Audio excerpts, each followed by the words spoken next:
Hello everyone, আসসালামু আলাইকুম। Welcome back to my another video. সবাই কেমন আছেন কমেন্ট করে জানাবেন।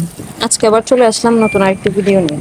আর আজকে ভিডিওটি সাজিয়েছি আমি সকাল থেকে সন্ধ্যা পর্যন্ত কী কী করেছি তার ছোট ছোট ক্লিপ নিয়েছি। তো সকালবেলা ঘুম থেকে উঠে একটু বারান্দায় গাছগুলো একটু দেখতে চলে আসলাম। গাছে প্রচুর পিঁপড়া হয়েছিল, তাই আগের দিন বিকেলে ভালোভাবে সবগুলো গাছে হলুদ দিয়ে দিয়েছিলাম। মোটামুটি ভালোই কাজ হয়েছে, অনেকগুলো গাছ থেকে পিঁপড়া চলে গেছে। আর এখানে কিছু ফুল ফুটছে এই যে। তো বারান্দা থেকে এসে নাস্তা টাস্তা খেয়ে ছেলেকে নিয়ে স্কুলে চলে গিয়েছিলাম। স্কুল থেকে এসে এখন আবার রান্নাঘরে চলে আসলাম। আজকে ফেসবুকে একটা ভিডিও দেখে চিজ বানিয়েছিলাম, তো এটার কিছু ক্লিপ নিয়েছি আর পুরো রেসিপিটা আপনাদের সাথে কালকে শেয়ার করব।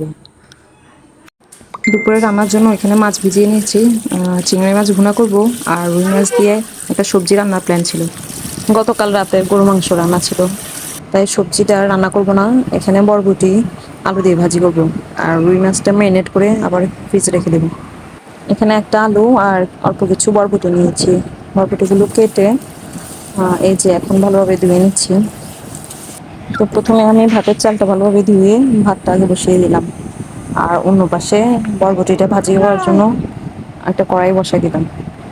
কড়াইটা গরম হয়ে এলে আমি পরিমাণ মতো তেল দিয়ে দিচ্ছি।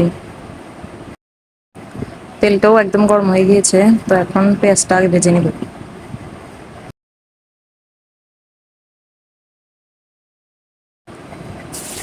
তিন চার মিনিট এভাবে পেঁয়াজটা ভেজে এখন আমি পরিমাণ মতো লবণ, হলুদ আর সামান্য একটু গরম মশলা দিয়ে দেব।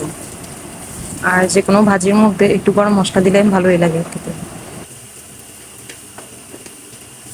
মশলাটা একটু নেড়ে ছেড়ে তো এখন আমি বরবটিটা দিয়ে দেবো আর একটু হাই হিটে বরবটিটা 5 মিনিট এভাবে নেড়ে ছেড়ে নেব।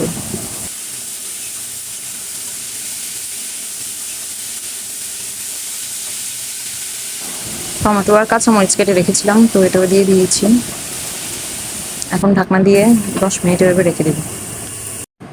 10 মিনিট পর আলু আর বরবটিটা একদম সেদ্ধ হয়ে গিয়েছে, তা এখন ঢাকনা ছাড়াই আরও 10 মিনিট একটু ভেজে নেব, আগুনটা একদম লো হিটে রেখে।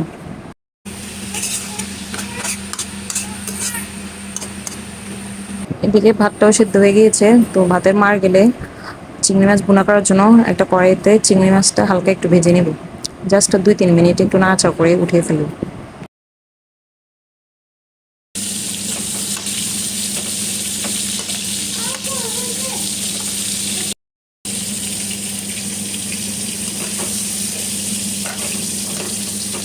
এই যে চিংড়ি মাছটা হালকা ভাজা হয়ে গেছে, এখন উঠিয়ে সেই তেলে আমি পেঁয়াজটা ভালোভাবে ভেজে নেব।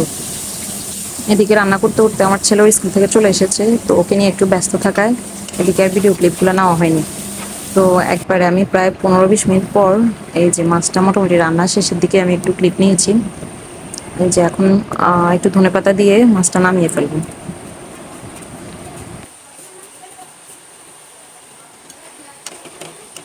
তো রান্নাবান্না শেষ করে একদম ফ্রেশ হয়ে দুপুরবেলা খেতে বসলাম। এই যে এখানে বরবটি ভাজি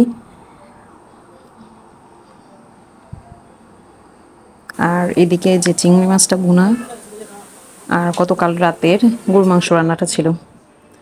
তো এটা আবার বিকেলবেলা সকালে যে চিজটা বানিয়েছিলাম, তো এটা একটু ট্রাই করে দেখতেছিলাম।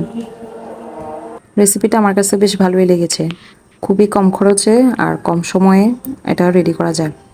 আর এখানে আমি বাসায় যেহেতু পাউরুটি ছিল না, তাই আমি একটা রুটি দিয়ে ট্রাই করতেছিলাম যে আসলে এটা সুন্দরভাবে হয় কিনা। তো আমার কাছে ভালোই লেগেছে, খেতেও মজা লেগেছে। কিছুদিন আগে আমি কিছু বাদাম ভেজে রেখেছিলাম, তো আজকে এগুলো সবগুলো পরিষ্কার করে মা ছেলে মিলে বাদামগুলো খেলাম।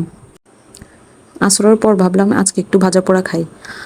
তো বাসায় যেহেতু নুডলস ছিল অনেকগুলো, তো নুডলস দিয়ে আজকে এই যে পাকোড়াটা বানিয়েছি আর সাথে একটু দুধ চা ছিল। আমার আজকের ভিডিও আপনাদের কেমন লেগেছে কমেন্ট করে জানাবেন।